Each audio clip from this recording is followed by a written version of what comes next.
Un tout petit enfant tituba à travers l'herbe, avançant maladroitement en direction d'un immense doberman posté près du massif de fleurs. Sur la terrasse, ses parents se figèrent, le souffle coupé, incapables de détourner le regard, comme si le moindre mouvement pouvait déclencher quelque chose d'irréversible. Le chien de garde abaissa lentement la tête, ses oreilles coupées pivotant avec une précision presque mécanique, captant des sons imperceptibles à l'oreille humaine. Et ce qu'il fit ensuite resta à jamais gravé dans la mémoire de toute la famille. Zeus, au pied, appela Sarah, la voix tendue, malgré l'effort évident pour conserver un ton calme, tandis que son fils Léo avançait en chancelant à travers le jardin. Le Doberman demeura immobile. Totalement immobile. Il ressemblait à une statue vivante, façonnée dans l'acier et la vigilance. 90 livres de muscles secs et puissants, un corps conçu pour surveiller, analyser, protéger. Un animal né pour anticiper le danger bien avant qu'il ne devienne visible. Léo, lui, n'avait que 18 mois. Il portait un t-shirt bleu vif, déjà froissé, et une couche légèrement de travers. Ses petites jambes potelées avançaient avec cette démarche incertaine et obstinée propre aux enfants qui découvrent le monde sans la moindre conscience du risque. Ses yeux brillaient d'une joie pure, presque contagieuse, fixés sur le chien qu'il considérait comme un ami. Il riait, un rire clair et spontané qui, d'ordinaire, emplissait la maison de bonheur, mais qui, aujourd'hui, nouait l'estomac de Sarah. Sarah, attrape-le, lança David depuis le barbecue, sans quitter la scène des yeux. Sa voix était basse, tendue, comme s'il craignait que parler plus fort ne brise un équilibre fragile. « J'essaie », murmura-t-elle, avançant d'un pas prudent. Zeus, au pied. Il vivait avec Zeus depuis 5 ans. 5 années d'obéissance irréprochable, de loyauté absolue, d'une présence constante et protectrice. Les Doberman étaient réputés pour être des « chiens velcro », incapables de s'éloigner de leur famille, toujours en alerte, toujours en observation. Zeus suivait Sarah partout, s'asseyait près de David, dormait devant la chambre de Léo comme un gardien silencieux. Mais cette dévotion allait de pair avec un instinct profondément ancré. Celui du protecteur. Celui qui ne doute pas. Celui qui agit. Le vétérinaire n'avait jamais tenté d'adoucir la réalité. Zeus est extrêmement bien dressé, avait expliqué le docteur Morrison lors de la visite des 6 mois de Léo. Mais il reste un chien de garde de 40 kilos, avec une mâchoire capable de broyer des os. À mesure que votre enfant gagnera en autonomie, vous devrez être constamment vigilant. Un seul geste mal interprété, même sans intention agressive, pourrait être dramatique. Ces mots avaient continué à résonner dans l'esprit de Sarah bien après la consultation. David, lui, s'était fait plus discret.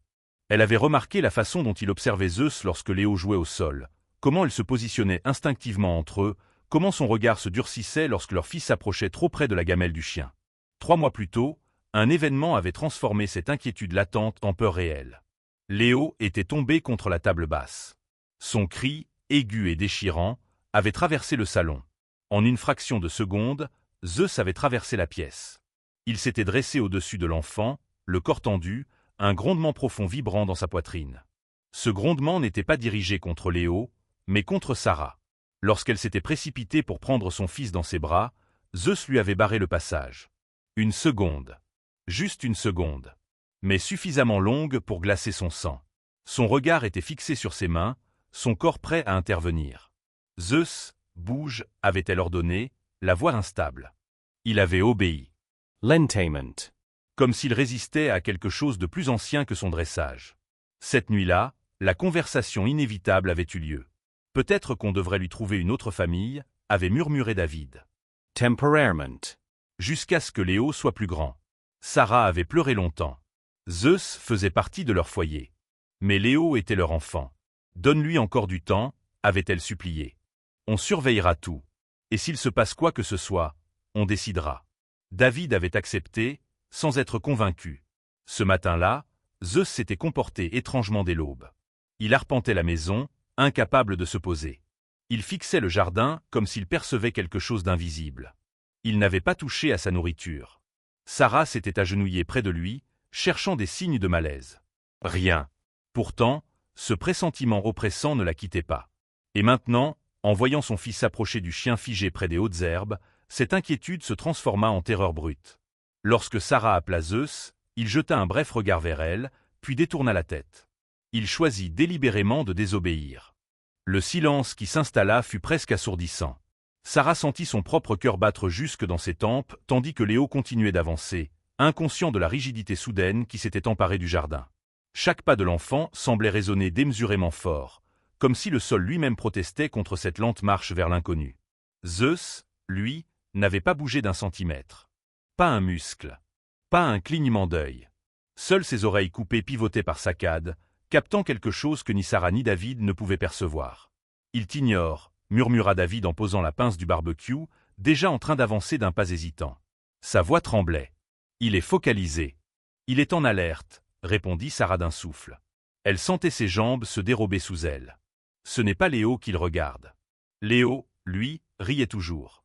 Il produisit un petit cri aigu de plaisir et accéléra maladroitement, ses bras tendus devant lui. « Chien », balbutia-t-il, sa voix pleine d'excitation. Zeus tourna brusquement la tête sur le côté. Son regard quitta enfin l'enfant pour se fixer sur les hautes herbes bordant le massif. Ses narines frémirent. Son corps s'abaissa imperceptiblement, les muscles de son cou se tendant comme des câbles d'acier. Sa quei curter resta perfeitament immobile. Sarah sentit la panique l'envahir. « David, fais quelque chose », chuchota-t-elle, la gorge nouée. Il écoute. S'il bouge d'un coup. David n'acheva pas sa phrase. Sarah connaissait cette posture. Elle l'avait vue lors de promenades nocturnes, lorsque Zeus se plaçait entre elle et un inconnu. Mais jamais avec cette intensité. Jamais aussi proche de Léo. Ce n'était pas une posture de jeu. Ce n'était pas une hésitation. C'était une concentration absolue, presque prédatrice, qui fit affluer dans l'esprit de Sarah toutes les histoires qu'elle s'était juré de ne jamais lire jusqu'au bout. Les titres qu'elle fermait précipitamment la nuit. Chien de famille attaque un enfant. Personne ne l'avait vu venir. Si je cours, je déclenche quelque chose, murmura-t-elle, les larmes brouillant sa vision. S'il court, il le poursuit. David hocha la tête lentement. Il savait qu'elle avait raison. Les chiens de garde avaient été sélectionnés pour réagir au mouvement, à la fuite, à l'agitation soudaine. Et Zeus était parfaitement entraîné pour ça. 3 mètres. Zeus déplaça son poids vers l'arrière. Sarah vit distinctement ses pattes arrière se charger, prêtes à exploser en avant. La peau luisante de son flanc vibrait sous l'effort qu'il fournissait pour rester immobile. Il s'est retenait. Où il attendait. Il est prêt, souffla David, horrifié. Léo trébucha sur une racine à demi enfouie dans la terre. Il vacilla, se rattrapa de justesse, puis éclata de rire, fier de lui. Ce rire transperça Sarah comme une lame. L'enfant était désormais à moins de 2 mètres du chien. « Zeus couche !» cria-t-elle, mobilisant toute l'autorité dont elle était capable. Aucune réaction. Le regard du Doberman restait fixé sur le sol, juste devant les pieds de Léo. Un léger bruissement se fit entendre. Sec. Rapide. Presque imperceptible. Zeus retroussa légèrement la lèvre, découvrant la longueur impressionnante de ses crocs. Sarah sentit ses jambes céder. « On doit l'attraper », dit David d'une voix brisée. « Maintenant. »« Non, pas comme ça », sanglota-t-elle. « Je ne sais pas quoi faire. » Le monde sembla ralentir. Sarah distingua chaque brin d'herbe sous les pieds de son fils, chaque reflet du soleil sur le pelage noir du chien, chaque frémissement dans les épaules massives de Zeus. Léo leva la main, cherchant à toucher le chien. « À moi », murmura-t-il. « Non. » Hurla Sarah. David se mit à courir. Mais Sarah comprit aussitôt qu'il n'arriverait pas à temps. Alors tout bascula. Un froissement brutal dans l'herbe déclencha l'explosion. Zeus bondit sans un aboiement. Son corps fendit l'air avec une rapidité terrifiante. Ses mâchoires s'ouvrirent largement, visant droit devant lui. Sarah ferma les yeux, incapable d'assister à ce qu'elle croyait être la fin de tout. Le claquement des mâchoires résonna, sec, violent. Léo fut projeté en arrière par l'épaule massive du chien et tomba lourdement dans l'herbe. Le monde s'arrêta. « Là-haut !» cria Sarah en s'effondrant à genoux. David attrapa son fils, le serra contre lui, se retournant instinctivement pour le protéger de son propre corps. Mais Zeus ne les suivit pas. Il resta planté là, grognant profondément, ses pattes avant écrasant quelque chose au sol. « Il est mordu ?» Hurla Sarah. « Dis-moi qu'il n'est pas mordu. » David examina frénétiquement les jambes de Léo. Pas de sang. Pas de marque.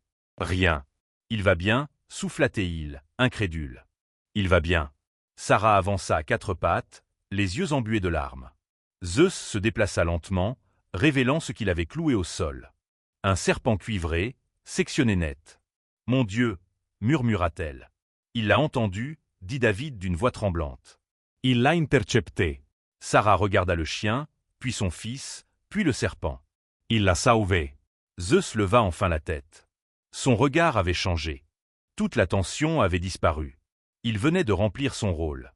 Pendant de longues secondes, personne ne bougea. Le jardin, encore baigné par la lumière chaude de l'après-midi, semblait figé dans une immobilité presque irréelle. Le cri de Léo s'était transformé en sanglots irréguliers, plus liés à la peur et au choc qu'à la douleur elle-même. David le tenait serré contre lui, les bras tremblants, incapable de détacher son regard du sol où gisait le serpent sectionné. Son esprit refusait encore d'accepter ce qu'il voyait. Quelques secondes plus tôt, sa vie entière avait failli basculer. Zeus resta immobile, les pattes légèrement écartées, la tête basse, le corps encore parcouru de frissons. Son poitrail se soulevait rapidement sous l'effet de l'adrénaline. Il ne grognait plus. Il ne montrait aucun signe d'agressivité. Il surveillait simplement, comme un soldat qui s'assure que le danger est réellement neutralisé avant de relâcher sa vigilance. Ses oreilles pivotèrent encore une fois, scrutant le moindre bruit, le moindre mouvement. Puis, lentement, très lentement, sa posture se modifia. La tension quitta ses épaules puissantes. Le combat était terminé. Sarah s'approcha à pas hésitants. Chaque mouvement lui demandait un effort immense, comme si ses jambes avaient perdu toute force. Elle posa une main sur l'herbe pour se soutenir, sentant sous ses doigts la fraîcheur de la terre. Son regard passa de son fils, vivant et indemne, au serpent mort, puis au chien. Son esprit tentait désespérément de rassembler les fragments de ce qui venait de se produire. « C'est fini », murmura-t-elle, d'une voix brisée, comme si ces mots pouvaient ancrer la réalité. Zeus leva enfin les yeux vers elle. Le regard qu'elle croisa n'avait plus rien de dur ni de menaçant. Il était calme, présent, presque doux. Le même regard qu'il posait sur elle chaque matin, le même qu'il offrait à Léo lorsqu'il se couchait devant son berceau. Il s'éloigna du serpent, sans précipitation, puis trotta vers l'enfant avec une prudence presque solennelle, comme s'il mesurait chacun de ses pas. David recula instinctivement d'un pas, son corps réagissant encore à la peur. Puis il s'arrêta. Il comprit, avec une clarté douloureuse, que Zeus n'était pas un danger. Il ne l'avait jamais été. « C'est bon », dit-il doucement. « Il est calme. » Zeus s'abaissa lentement, posant son poitrail contre le sol. Il se rendit volontairement plus petit, effaçant toute trace de puissance. Léo, encore secoué par ses sanglots, leva la tête. Ses joues étaient rouges, ses yeux embués de larmes, mais lorsqu'il reconnut Zeus, quelque chose changea dans son expression. Ses bras s'ouvrirent maladroitement. « Chien !» murmura-t-il, d'une voix encore tremblante. Zeus avança encore un peu, jusqu'à ce que sa tête se retrouve à portée de l'enfant. Léo posa ses petites mains sur le pelage chaud et lisse, enfouissant son visage contre le cou puissant du chien. Son corps se détendit presque immédiatement. Les pleurs cessèrent peu à peu, remplacés par de petits reniflements calmes. Il se sentait en sécurité. Sarah s'effondra à genoux à côté d'eux. Les larmes coulaient librement sur ses joues, sans honte ni retenue. Elle posa une main tremblante sur le dos de Zeus, sentant sous ses doigts la solidité rassurante de cet animal qu'elle avait, pendant des mois, craint de perdre. À cet instant précis, elle comprit à quel point elle s'était trompée. « Il a toujours su », murmura David, la voix étranglée. « Il nous protégeait, depuis le début. » Sarah hocha lentement la tête. Les souvenirs affluèrent. Zeus dormant devant la porte de la chambre de Léo. Zeus se levant au moindre bruit. Zeus se plaçant instinctivement entre eux et l'extérieur. Tout ce qu'elle avait interprété comme de la tension ou de la méfiance n'était en réalité que de la vigilance. De l'amour, exprimé à travers l'instinct. Ils restèrent là longtemps, sans parler. Le vent fit doucement onduler les hautes herbes. Le soleil entamait sa descente, projetant une lumière dorée sur le jardin encore marqué par l'événement. Le serpent fut finalement ramassé, avec précaution, puis éloigné. Mais l'essentiel n'était plus là. L'essentiel se trouvait dans ce cercle silencieux formé par un enfant, ses parents et un chien. Ce jour-là, quelque chose se transforma profondément. Les jours passèrent. Puis les semaines. Leo grandit, gagna en esciurens, marcha, courut. Zeus resta toujours à proximité. Jamais envahissant. Jamais distant. Présent, simplement. Quand Léo tombait, Zeus se levait avant même que ses parents n'aient le temps de réagir. Quand un bruit étrange se faisait entendre, c'était Zeus qui l'analysait en premier. Il n'était pas un animal dangereux. Il était un gardien.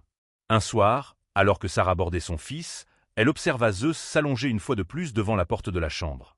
Elle sourit, le cœur enfin apaisé. « Bonne nuit, gardien », murmura-t-elle. Zeus leva brièvement la tête, comme s'il avait compris, puis posa le museau sur ses pattes.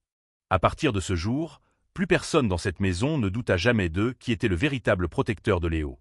Zeus, 90 livres de muscles, d'instinct et de loyauté absolue.